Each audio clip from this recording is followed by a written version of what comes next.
Muy buenas a todos chicos, ¿qué tal? Soy Javier Tocinillo. Vamos a hacer un pequeño vídeo de recopilación y charlar sobre qué esperaremos en este 2021 de todo lo presentado en el CES y eventos de las diferentes marcas de televisores.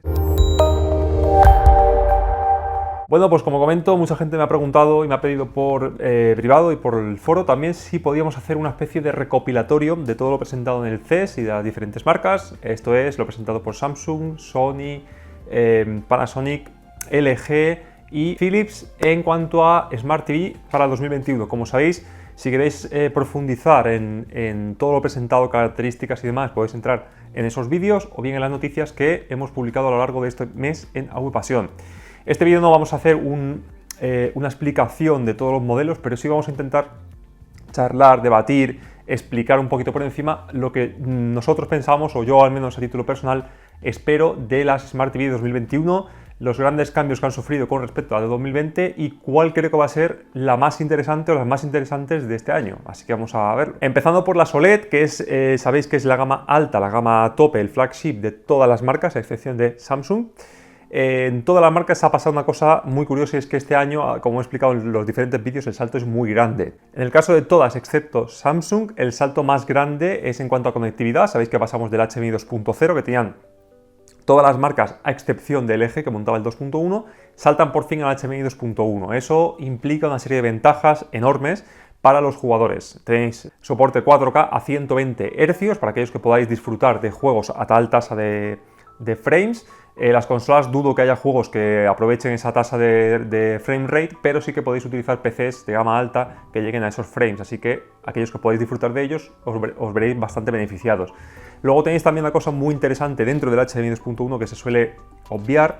La gente se centra más en el 4K a 120 frames y, en mi opinión, lo más importante del nuevo chip, el HDMI 2.1, es justamente el VRR o el variable refresh rate, en español tasa de refresco variable. Esta característica no la he oído explicar mucho porque no soy muy jugador y la verdad es que mucha gente se confunde con el VRR, con el 4K a 120, con el HDMI 2.1, etc.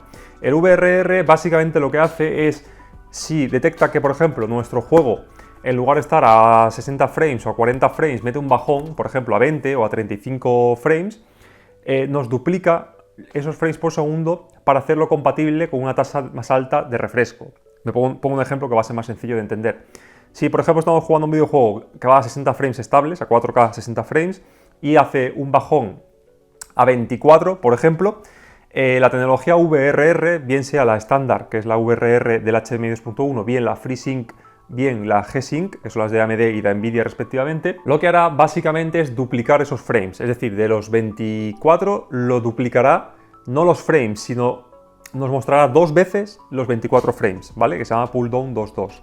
Eso hará que veamos 24 frames repetidos por 2, es decir, 48, y hará que la tele se sincronice a 48 Hz. De esa forma, aunque exista el bajón, nuestro ojo seguramente no vaya a ver una caída de frames brusca, y tampoco veremos que vaya más lento, sino que veremos como una especie de ralentización mínima, pero ya os digo que seguramente no os deis cuenta. Eso es lo interesante del HDMI 2.1 para gamers, en mi opinión, más casi que el 4K 120. Bueno, pues todas las marcas han hecho énfasis en este aspecto, como veis, Panasonic con el Extreme Game, Sony también ha explicado bastante con el tema del HDMI 2.1, incluso LG, que ya otros años tenía ese puerto, también ha metido, por ejemplo, el Game Bar, la barra de información, donde podemos ver qué tipo de VRR tenemos, la tasa de frame, la tasa de hercios, todo.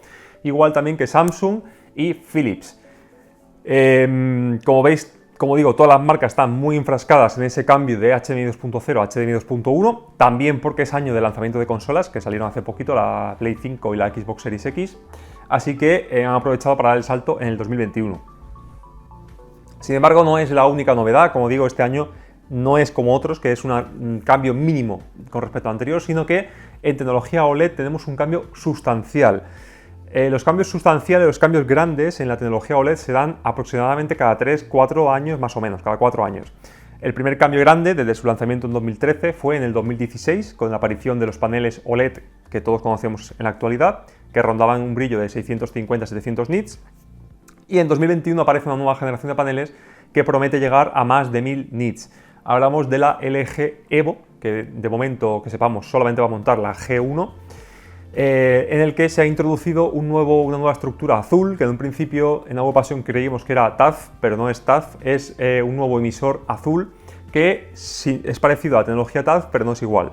Este nuevo emisor de luz es un 20% más eficiente, lo cual quiere decir que el televisor consumirá aproximadamente un 20-25% menos de energía y además emitirá un 20% más de brillo. Eso hace que, si lo juntamos con un disipador gigante que cubra toda la parte trasera del panel OLED, puede llegar a picos de nits mucho más altos de lo que hemos visto en 2020. Por ejemplo, se ha filtrado, hicimos una noticia en ocasión, las novedades de Sony en el evento que hizo el fabricante japonés en China, y como podéis ver, estoy poniendo de fondo un par de fotos. Los reporteros allí analizaron 1307 nits de pico al 10% de HDR, lo cual es una animalada, es una auténtica burrada. Supone, en el caso de Sony, casi triplicar la tasa de nits que estaba montando en sus paneles de 2020. Y con respecto al panel que más brillaba en 2020, que era el Panasonic HZ2000, lo supera por 300 nits. No sabemos si era modo dinámico, si era solamente esa unidad que era una unidad para exposición, pero en cualquier caso se espera tasa de nits en torno a los 1000-1200 más o menos como norma general para el modelo de Sony A80J y A90J. Luego tenemos, como digo, el G1 de LG, que no se ha filtrado absolutamente nada, por eso no he dicho nada más que el tema del HDR2.1, pero también prometen ellos un 20% más de brillo, así que aproximadamente rondará los 1000 nits. Luego de Panasonic, que solo ha presentado la gama la gama JZ2000, también tenemos un panel personalizado por Panasonic con la placa de disipación trasera y no sabemos si montará o no el panel modificado de nueva generación o usará el panel normal. Lo más probable es que sea como Sony, es decir, monte el panel nuevo junto con el disipador, lo cual también hará que ronde los 1200-1250 nits, que es una auténtica burrada. Y luego tenemos Philips, que no ha anunciado ni una cosa ni otra. No sabemos si va a montar los nuevos paneles profesionales, ni tampoco si va a utilizar el disipador gigante, así que no sabemos a qué cota de nits va a llegar. Pero en cualquier caso también es un avance importante en ese fabricante la inclusión del HDMI 2.1, como explicaba al principio. Así que como resumen, en la tecnología OLED tenemos dos grandes novedades. La primera, para todos los fabricantes que no sean LG, la inclusión del puerto HDMI 2.1 completo.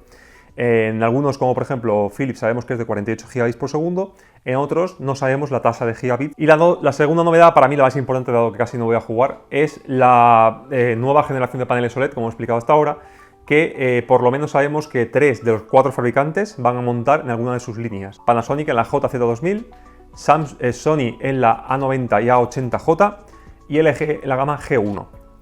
Nos queda por confirmar si Philips montará alguna línea de sus productos nuevos con este panel o no. Lo más probable es que sí, seguramente veamos un modelo al menos con panel profesional de nueva generación. Y ya para acabar tenemos las Samsung, que se espera mucho de ellas, no se sabe tampoco demasiada información porque la han ocultado muy bien, pero hace un par de días en el foro de Agupasión también os publiqué una tabla que se ha filtrado de un foro ruso donde se ve la resolución, los nits que se esperan y también el número de zonas. Este último aspecto es un poco de controversia porque no sabemos si está publicado de forma que significa el número de zonas que existen en el panel por columna y por fila, en cuyo caso daría 3.600 zonas para el mini LED de 8K y 2.400 para el mini LED 4K, o se refiere a la puntuación que tiene Samsung de precisión del local dimming. Samsung utiliza una numeración un poco extraña en el que, por ejemplo, su gama alta es un 32 por, ¿vale? Significa que es 32 veces mejor que la gama básica. La gama intermedia es un 16 por y así sucesivamente.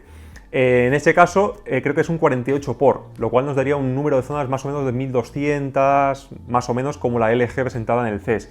Lo cual sería bastante decepcionante si es así. En mi opinión, creo, y no creo que me vaya a equivocar mucho, que por lo menos veremos el panel 8K con 2000 zonas. Eso quiere decir cuadruplicar el número de zonas del actual Q950TS, unida a las ventajas de la mini LED que he explicado varias veces, que son diodos más pequeños, más eficientes, con mejor cobertura cromática, etcétera, que junto con esa cuadruplicidad de zonas podría hacer que rivalice sin problemas con las OLED o incluso superarlas. Lo interesante de este 2021, como veis, es la batalla que vamos a ver entre las mini LED de gama alta y las OLED de nueva generación con ese panel modificado más el disipador gigante trasero que montarán algunas marcas y que presumiblemente llegaremos a unos 1200-1300 nits. No sabemos si va a ser más importante eso o una mini LED con 3000 zonas o 2500 zonas en cuanto a percepción de contraste, impacto, HDR, etc. Y luego tenemos para acabar el tema de los chips de procesamiento, que me ha sorprendido mucho a mí, por lo menos personalmente, que casi ninguna marca ha hecho hincapié en los nuevos procesadores excepto una, que es Sony. La información que tenemos hasta el momento del evento chino es que el nuevo XR es una auténtica pasada, que ya el X1 Ultimate era el mejor procesador de imagen en general en 2020, 2019 y 2018, pero el nuevo XR por lo visto supera todas las expectativas. Es un procesador cognitivo, como llama Sony, que recordemos que fue la primera marca que utilizó la base de datos dual, donde analizaba los objetos en tiempo real y consultaba esta base de datos para mejorar ciertos elementos, y siempre se ha dicho, y nosotros aquí en Nuevo Pasión lo hemos dicho en las comparativas que hemos hecho, que cuando bajábamos de resolución 1080p, que es cuando es fácil escalar, el chip X1 Ultimate era el mejor sin duda. Entonces no me quiero llegar a imaginar lo que puede conseguir el nuevo XR de Sony. Y me sorprende, como comenté al principio, porque excepto Sony, que sabemos esto de ella, excepto esta marca, el resto de marcas parece que han sacado una versión descafeinada, una versión renovada del 2020. Tenemos Panasonic con el HCX Pro AI, tenemos LG con el Alpha 9 generación 3, creo que era 3 AI, tenemos a Samsung, que en lugar del Quantum Processor utiliza el Neo Quantum Processor. Y tenemos a Sony, y tenemos a Philips con el P5 de nueva generación AI. Es decir, simplemente parece, por lo que estoy viendo en las especificaciones, porque hasta que no salga no lo sabremos, que han cogido los procesadores del año pasado, le han añadido el AI y sálvese quien pueda. Es decir, todo lo va a hacer mágicamente la inteligencia artificial. Y una pregunta que me hacéis mucho es el tema del panel profesional. Panel profesional se entiende por un panel que se exceda, que salga de esos 700-750 nits de brillo que suelen tener los paneles normales. Panel profesional, si utilizamos esta definición como correcta, tendríamos la G1 de LG, tendríamos la HZ2000 de Panasonic y tendríamos la A80 y la A90J de Sony. Pero hay diferencia entre estos tres paneles profesionales. Panasonic sabemos que va a utilizar su fórmula de poner un disipador gigante de 2-3 centímetros detrás para disipar mejor el calor y poder subirle más el brillo a los subpíxeles. Lo que no sabemos es si Panasonic va a utilizar también, aparte de eso, el nuevo panel. No lo sabemos. Si utiliza las dos cosas, seguramente sea el OLED más brillante de nuevo en 2021. Y luego tenemos a Sony y LG, que por el grosor del panel, que se han visto las imágenes, no puede ser que utilicen un disipador tan gordo como el de Panasonic. Pero es probable que utilicen el panel nuevo, OLED, con un disipador más fino. Eso tiene todo el sentido del mundo porque la G1, si la miráis de perfil en el CES, y la A90J es un poquitín más gorda de lo normal en lo que viene siendo el panel OLED. Entonces, quizá jugando con el grosor del panel y el nuevo panel OLED de 2021 consigan un brillo muy bueno sin necesidad de engordar tanto el panel por la parte de atrás. Pero que sepáis que las tres van a utilizar panel profesional. No sabemos si utilizarán el nuevo panel con disipador, solo el nuevo panel o solo disipador. Eso hasta que nos salgan las unidades no lo sabremos, pero las tres serán paneles OLED no convencionales, es decir, que tendrán un brillo OLED por encima. Y poco más, eso es lo que esperamos en Nuevo Pasión en el 2021. Como siempre, esperamos que este año podamos analizar todas las teles de todas las gamas altas, sobre todo de los fabricantes, y como siempre haremos comparativas entre ellas. La C9 este año se va a vender, la pondré a la venta en torno a marzo más o menos, que siempre que la pongo, por cierto, abro un paréntesis, siempre que la pongo a venta antes de anunciarla ya la he vendido, lo digo por si hay alguien interesado, que sepáis que en marzo va a salir. Y por lo tanto haremos comparativas ya con los nuevos modelos entre sí, no como el año 2020 que hemos utilizado la C9 como referencia, dado que no he cambiado la CX porque es la misma tele y LG no nos pudo mandar la CX para analizar. Pero que sepáis que en 2021 sí que tendremos todas las gamas altas de los fabricantes y haremos comparativas entre ellas. Y poco más, chicos. Si os parece bien, os gusta lo que estamos haciendo, recordad dar al botón de suscribiros para poder recibir nuevos vídeos, actualizaciones, etcétera. Suscribiros también, por favor, a los canales de Telegram, los tenéis en el link de la descripción. Es donde más rápidamente contesto, ahí estoy casi todos los días, 6-7 horas contestando dudas, preguntas, etcétera. Con lo cual os invito a que utilicéis ese canal y no los comentarios de YouTube, porque mucha gente me dice, es que hay 50 comentarios o 100 comentarios por vídeo y no contestan nunca, es que no me da tiempo, tengo trabajo, tengo los vídeos, tengo los portales. Entonces, si utilizamos todos el mismo canal, que es el Telegram, con canales públicos, o el foro de Nuevo Pasión, está canalizado todo en el mismo sitio y puedo contestar mucho más rápido, sin tener que entrar en YouTube, comentar, ver qué vídeo estáis haciendo referencia, etcétera.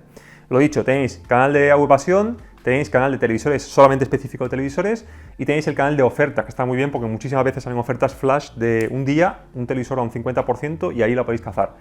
Suscribiros a los 3 canales, suscribiros también al canal de YouTube y nos vemos en cualquier plataforma en la que esté disponible. Como siempre, muchísimas gracias a todos por vuestra visita, nos vemos en el próximo vídeo.